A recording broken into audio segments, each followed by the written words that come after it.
Selamat datang channel Trading for Better Life. Selain video ini kami juga mengupload video pada jam 8 malam nanti kami analisa satu emiten menjadi pilihan JP Morgan di bulan Februari. Dan di video ini saya coba analisa satu emiten yang kembali diakumulasi fund manager luar negeri dan secara pergerakan saat ini mulai mencoba bangkit dari downtrend-nya. Bagaimana potensi saham ke depannya bakal sudah menarik untuk kita coba entry? Yuk kita coba pelajari analisanya di video ini. Semoga analisa berikan ini bisa bermanfaat dan membantu teman-teman dalam mengambil keputusan. Untuk teman-teman belum subscribe channel ini, bisa tekan tombol subscribe agar tidak ketinggalan informasi dan analisis saham terbaru yang diupload setiap harinya. Di video ini coba analisa saham BRIS yang bisa kita lihat dalam satu minggu terakhir ini mulai bangkit dari downtrend-nya. Secara teknikal jika kita lihat BRIS sudah mulai membaik karena sudah berhasil naik di atas garis EMA 50 di harga 2290 dan 2300. Pada perdagangan hari Kamis, BRIS sempat mencoba break garis EMA 150 di harga 2450 ternyata gagal break. Hari Jumat kembali turun 0,83% ke 2380. Tapi secara pergerakan apabila teman-teman sudah punya di harga bawah, misalnya saat ini masih menarik untuk coba di hold. Apalagi kalau pemberitaan dengan judul ada akumulasi saham BRIS yang bidik jadi KBMI 4. Jadi kita baca sekilas ketika pemberitaan ini. Investor kakap terpantau terus mengakumulasi saham BRIS pada beberapa kuartal terakhir.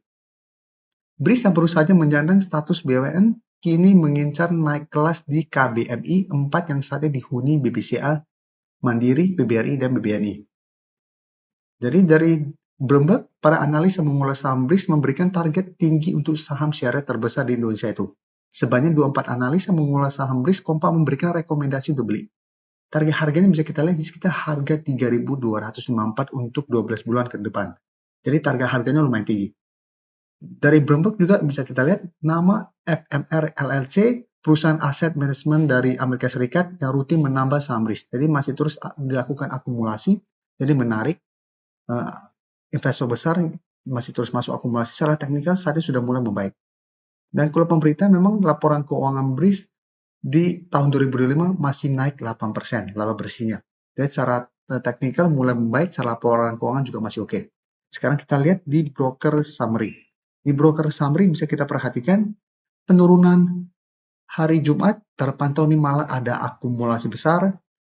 Asing yang terus keluar terpantau pada perdagangan hari Jumat melakukan sedikit masuk akumulasi. Jadi untuk BRIS, apabila teman-teman sudah punya, misalnya bisa jadikan garis EMA 50 atau 2300 untuk trail stopnya.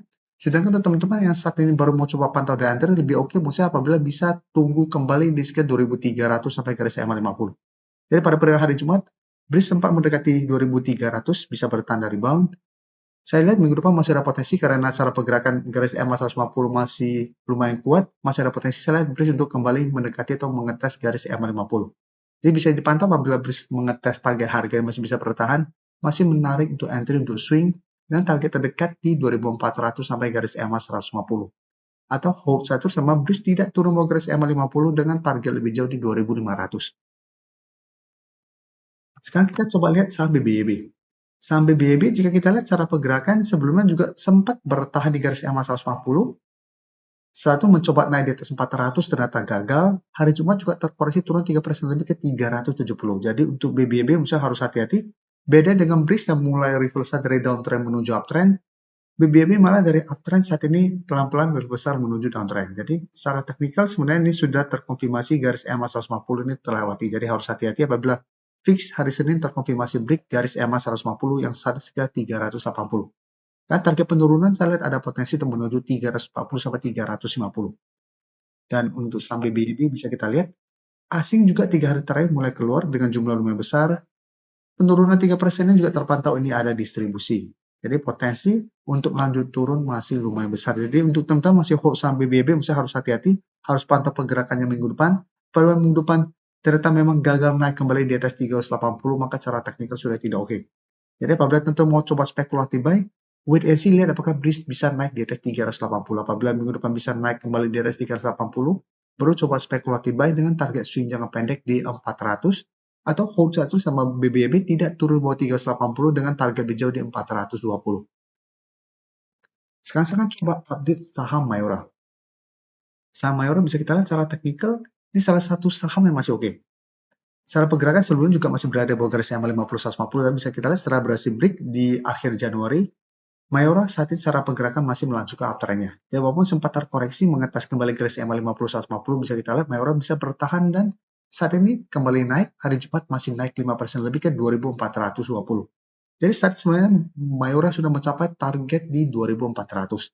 Karena memang Mayora untuk awal minggu ini kami masukkan ke watchlist, karena secara pergerakan ini menarik karena masih ada akumulasi. Dan coba kita akan bahas WIM yang juga masuk watchlist kami untuk minggu ini. Jadi kami update lagi. Bisa kita lihat untuk kenaikan Mayora hari Jumat, asing masih terus keluar. Dan kenaikan 5% lebih ternyata ini tidak ada akumulasi, malah ada distribusi. Jadi untuk teman-teman yang sudah dapat di sekitar 2300, saat ini belum take profit, Musa bisa jadikan 2400 untuk terus stop. Apabila dalam minggu depan Mayora gagal lanjut naik, kembali meraba-raba 2400, Musa bisa pertimbangkan untuk take profit dulu. Setelah itu baru tunggu kembali di sekitar 2300 sampai 2280 untuk entry kembali di harga bawah. Atau untuk teman-teman mungkin sudah punya di harga bawah, saat ini masih hold, Musa masih bisa coba di hold selama Mayora tidak turun di bawah garis EMA 50-150 untuk tren jangka menengah. Tapi tren jangka pendek, saat ini apabila masih gagal break 2400, saya lihat masih ada potensi untuk kembali turun mengetes 2300. Sekarang kita coba lihat saham WIM yang juga kami masukkan ke watchlist, kan secara teknikal juga ini menarik. Karena sempat saya bahas juga pada saat membahas ISG, selalu saya jelaskan, walaupun ISG melemah, apabila teman-teman screening saham-saham yang masih berada di atas garis EMA 50-150, teman-teman masih mau hold, masih bisa coba di hold. Ini salah satu saham yang kami screening pada hari Minggu kemarin pada saat live streaming. Karena WIM menurut saya menarik, karena masih kuat di atas garis EMA 50 dan ternyata memang minggu ini masih bisa melanjutkan kenaikan. Jadi saat ini WIM kembali mencoba untuk break 2000. Jadi secara pergerakan memang sempat melemah gagal break 2000, tapi bisa kita lihat hari Jumat kembali naik 5% lebih ke 2030. Jadi menarik apabila minggu depan WIM berhasil break 2000. Kan secara pergerakan akan lanjut uptrend dan target berikutnya di 2200. Dan bisa kita lihat untuk saham WIM, bisa kita perhatikan asing 3 hari terakhir kembali keluar, tapi di broker summary ini terpantau ada akumulasi.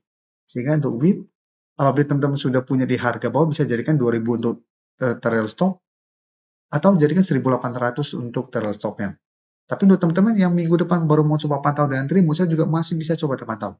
Masih bisa buy on breakout karena apabila berhasil break 2000 ke depannya ada potensi akan jadi support psikologis dengan target swing di 2200. Jika terpantau pada hari Senin kembali melemah di bawah 2000, Musa juga tetap masih oke untuk coba tunggu di sekitar 1800 dan saat ini sudah berubah menjadi support yang lumayan kuat untuk saham WIM. Dan di bawah juga sebenarnya masih ada support EMA 50 di 1700. Jadi cara pergerakan WIM untuk tren jangka menengah sebenarnya masih oke.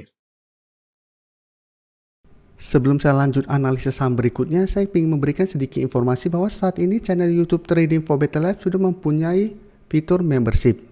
Jadi fitur membership ini apabila teman-teman mau join, bisa tekan tombol join ini. Bisa kita lihat di sini. Cukup dengan 29.900 atau 30.000 per bulan, teman-teman akan menjadi bagian atau member dari channel YouTube Trading for Better Life. Jadi teman-teman bantu mensupport channel ini. Dan dengan menjadi member, teman-teman akan mendapatkan live streaming setiap hari Minggu pada jam 9 malam. Untuk informasi lebih lanjut, teman-teman bisa pelajari di video ini. Terima kasih telah menonton video ini. Like dan share video ini bila bermanfaat bagi teman-teman. Dan support channel ini dengan cara tekan tombol subscribe agar channel ini bisa makin berkembang dan bisa membantu lebih banyak orang lagi. Terima kasih.